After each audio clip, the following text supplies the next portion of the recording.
तो पिछले पार्ट में हमने देखा कि कैसे लारा अपने पिता को ढूंढने के लिए हिमको आइलैंड के सफर पर निकली है। और यह आइलैंड कोई आम आइलैंड नहीं बल्कि एक ऐसा आइलैंड था जहां पर हजारों सालों पुराना राज छिपा है। और जो कप्तान लारा को उस आइलैंड के सफर पर ले जा रहा था, लारा उससे बिछड़ जाती है एक तूफान की वजह से। तो चलिए देखते हैं आगे की कहानी। अब लारा किसी तरह किनारे पर पहुंच गई। उसने देखा कि इस आइलैंड पर तो और भी लोग हैं। तभी किसी ने उसे मार कर बेहोश कर दिया। अगले दिन लारा उठी तो उसने देखा कि वह एक टेंट में है जहाँ उसके साथ मेथियस बुकेल नाम का एक आदमी था। मेथियस ने लारा से कहा, बिल्कुल तुम्हारी तरह मेरी भी एक छोटी बेटी है। मेथियस ने बताया कि वह आइलैंड छोड़कर तब तक अपने घर वापस नहीं जा सकता तब तक उसका काम पूरा नहीं हो जाता। जब लारा ने अपना बैग चेक किया तो मेथियस ने उससे बताया कि रिचर्ड की डायरी अब मेरे पास है और अब उसे सब कुछ मिल चुका है जो उसे चाहिए था। मेथियस ने बताया, तुम्हारे बाप को हमने पकड़ लिया था, उसने हमारी बात नहीं मानी, जिसके बाद उसे मजबूरन मारना पड़ा। यह सुन के लारा का दिल बैठ गया कि उसके पिता अब इस दुनिया में नहीं है।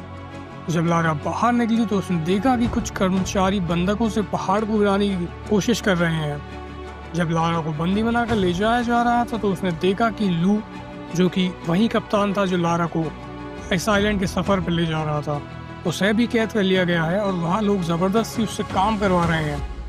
तब मेथियस ने ऑर्डर दिए कि सभी लोग यहाँ से कहीं और चलने वाले हैं। रास्ते में लू ने लारा को बताया कि यहाँ पर काम करने वाले ज्यादातर वर्कर्स या तो ऐसे मछुआरे हैं जिनका जहाज डूब गया होगा तब वह यहाँ आ गए होंगे, या फिर ऐसे लोग जो इन स्मगलर्स के जाल में फंस गए। लारा ने बताया कि मेथियस ने मेरे पिता को मार दिया है और जल्द ही लू को वर्कर से पता चला कि लू के पिता की भी ऐसे ही मौत हुई। लारा ने लू से माफी मांगी कि मैं तुम्हें इस तरह ऐसी खतरनाक जगह पर ले आई। रिचर्ड की डायरी से मेथियस को हिमिको की टॉम की एंट्रेंस मिली और सभी वर्कर्स यहाँ तक कि लारा भी, लू भी इस एंट्रेंस के रास्ते को साफ करने लगे। तभी एक बुढ़ा कमजोर आदमी गिर पड़ा, लेकिन गार्ड ने कहा, बुढ़े खड़ा हो और काम कर, समझा।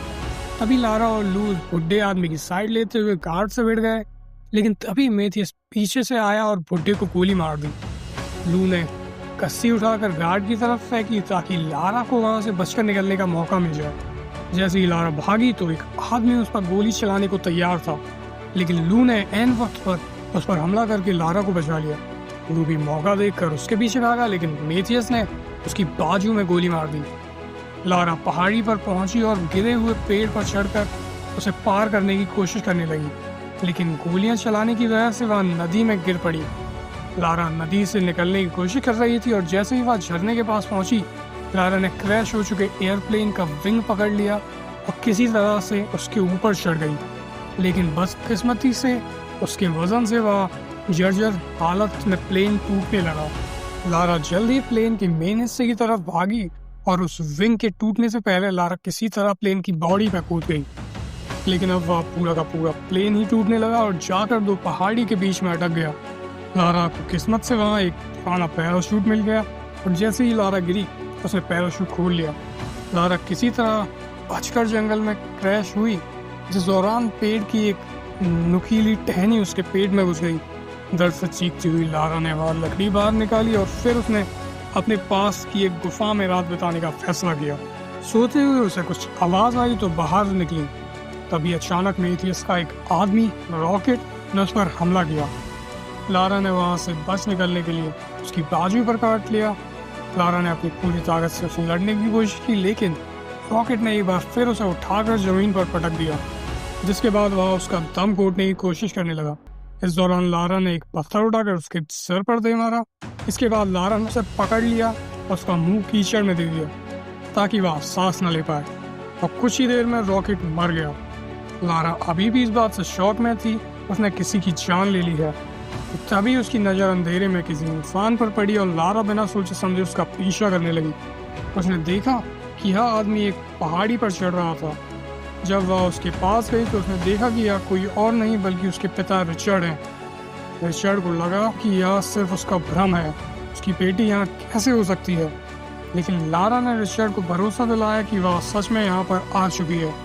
उसे देखकर रिचर्ड की आंखें भर आईं और उसने पूछा कि तुम यहाँ क्या कर रही हो।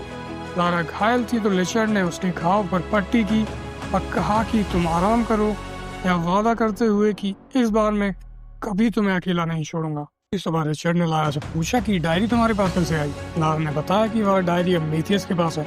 यह सुनकर रिचर्ड बहुत घबरा गया और बोला कि अगर मेथियस के पास डायरी है तो इसका मतलब है कि उसे हिमिको की कब्र तक का रास्ता मिल चुका है। अब हमें जल्द से जल्द कुछ करना पड़ेगा, नहीं तो पूरी दुनिया खतरे में आ जाएगी। लारा ने कहा कि हमें आइलैंड पर और लोग की मदद करनी पड़ेगी और लू भी अभी जिंदा है जिसकी मदद हमें करनी है। लारा ने जब बाहर जाने की कोशिश की तो रिचर्ड ने कहा कि हम किसी को भी बचा नहीं सकते। हिमिको का श्राप बहुत भयानक है और अगर यह कभी इस आइलैंड से बाहर गया तो सब खत्म हो जाएगा। लारा अपने पिता की बात नहीं मानती और वहाँ से निकलने लगती है, लेकिन तभी रिचर्ड भी उसके पीछे आ जाता है। लारा ने बाकी वर्कर्स से मिलकर उन्हें आज़ाद करवाया और सबने मिलकर मेथियस के आदमियों पर हमला कर दिया।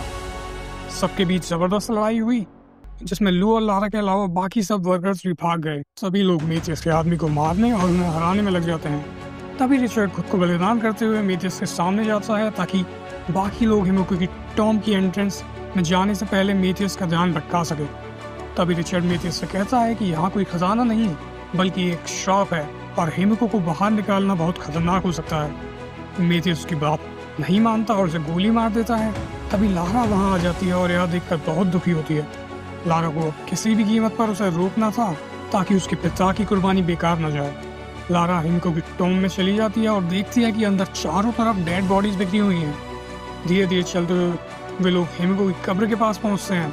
तभी मेथियस एक आदमी को हिमिको के शव को छूने के लिए कहता है और जब वह आदमी हिमिको के शव को छूता है तो उसका शरीर सड़ने लगता है और वो चिल्लाते हुए मर जाता है।